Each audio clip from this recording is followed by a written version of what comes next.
Nosso Deus é um Deus que gosta de incluir as pessoas. Nosso Deus é um Deus que gosta de amar as pessoas.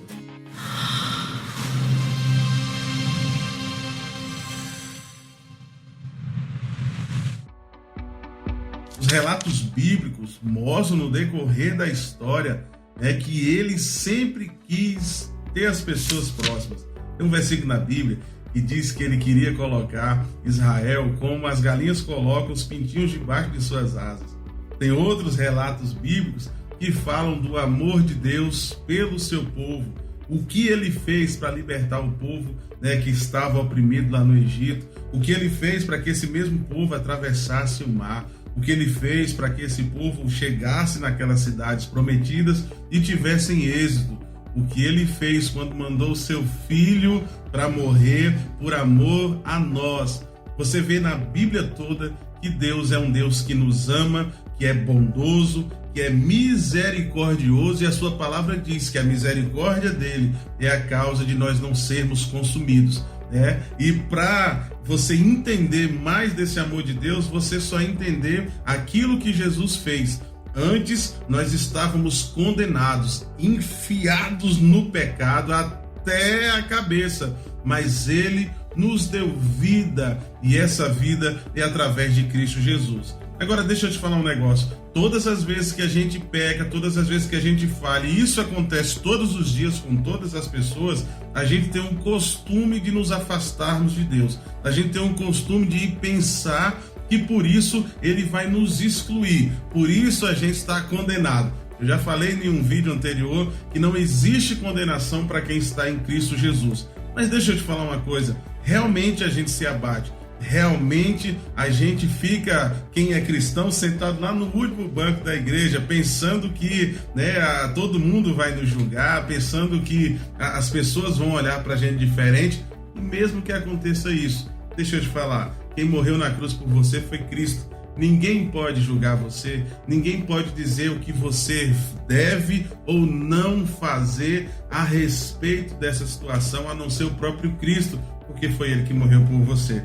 E olha o que a Bíblia nos diz. A Bíblia nos diz que ele nos amou primeiro. Ele nos amou e nos deu vida, estando nós, como eu já falei, ainda mortos em pecado.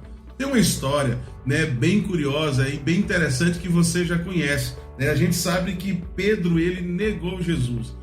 Horas antes de Jesus ser crucificado, Pedro teve uma conversa com Jesus e ele falou isso: olha, Pedro, você vai me negar, você andou comigo esse tempo todo, foi muito crentão comigo esse tempo todo, mas quando chegar na hora H, você vai me negar. E Pedro disse que não, que estaria firme e tal, mas acontece que ele negou Jesus. Agora imagina, ele negou aquele Deus que andou com ele o tempo todo, ele falhou e por isso ele estava muito mal, por isso ele ficou muito triste. Agora Jesus estava morto, agora Jesus estava crucificado, agora Jesus estava numa situação onde Pedro falou: cara, eu neguei ao Filho de Deus. Imagina emocionalmente como é que Pedro não estava. Imagina a situação que ele estava. Antes ele era capaz até de enfrentar um batalhão, como ele cortou a orelha de Malco lá, a Bíblia fala sobre isso, mas agora ele estava negando a Jesus por qualquer pessoa.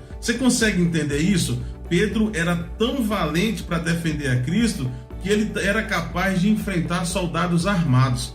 Mas em um momento, para que isso cumprisse a palavra de Deus, ele foi capaz de negar Jesus e pessoas nem estavam querendo matá-lo. A gente precisa entender algumas coisas. E Pedro, eu tenho certeza que emocionalmente ele estava muito ruim. Como você fica emocionalmente quando você comete falhas, quando você comete pecado, e às vezes você faz isso todos os dias. Às vezes você se afastou tanto dos caminhos do Senhor que você vive uma vida cabisbaixo, achando que não é digno de se reaproximar de Deus, de se reaproximar da igreja, de se reaproximar de pessoas que te levam a isso. E aí tem um versículo na Bíblia que para mim é um versículo muito especial, onde a Bíblia fala em Marcos, no capítulo 16, versículo 7. Olha só o que a Escritura está dizendo: ide dizer aos seus discípulos e a Pedro. Cara, isso é fantástico. Quando foi que aconteceu isso aqui? Após a ressurreição de Cristo, algumas mulheres foram lá no túmulo e lá elas encontraram um anjo. E esse anjo falou: olha, Cristo não está mais aqui. ele já ressuscitou. Agora vai lá e diz aos discípulos de Jesus e a Pedro, o que aconteceu. Então você vê que o céu estava de olho no que Pedro tinha falado. O céu estava sabendo como Pedro estava. E é por isso que a Bíblia enfatiza, olha, diz aos discípulos, ou seja, diga a eles lá, mas com Pedro é diferente. Por quê? Porque Deus sabia que Pedro estava se sentindo culpado. E por isso ele enfatizou, eu não deixo ninguém para trás. Eu não deixo ninguém ser envergonhado. Eu não deixo você, não vou abandonar você por causa da sua falha, do seu pecado. E essa palavra que eu quero ministrar na sua vida. Deus não se afasta de você quando você peca. Deus não se afasta de você quando você erra. Você é que se afasta dele. A Bíblia diz que o pecado causa separação entre o homem e Deus. Por quê? Porque nós nos afastamos dele. Mas a Bíblia não diz que o pecado causa separação entre Deus e o homem. Porque se fosse assim, a gente nunca mais ia estar junto.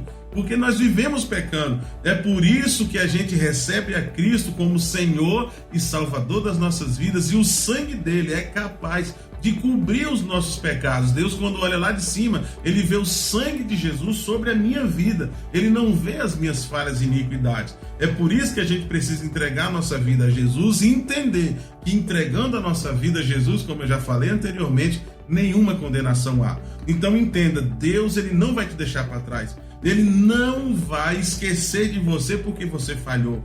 Olha o que ele fala, diz a todo mundo e a Pedro. E agora Deus está dizendo para você, diz a todo mundo, e a Marcos, e a João, e a Rafael, e a William, a você que está assistindo. Olha, fala para ele que Jesus ressuscitou. Fala para ele que Jesus é poderoso. Fala para ele que Jesus perdoou os seus pecados com base naquilo que ele sofreu na cruz, para que você não sofresse. Então, a partir de hoje, de uma vez por todas, não sinta-se mais condenado, sinta-se amado, porque nós somos falhos sim, mas nós todos os dias vamos aos pés da cruz agradecer, entregar ao Senhor Jesus, porque foi sobre ele que foi toda a dor, toda a acusação, toda a condenação. E em Cristo Jesus é que nós podemos ter essa liberdade e essa certeza de salvação.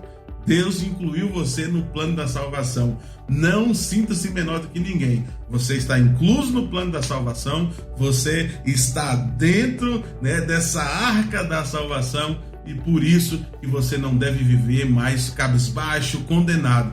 Porque Jesus alcançou você. Então que você seja um Pedro de hoje, que você atenda a voz de Deus e vá correndo para os braços dele, livre de condenação, livre da culpa, porque o Senhor Jesus, ele está de braços abertos para te receber.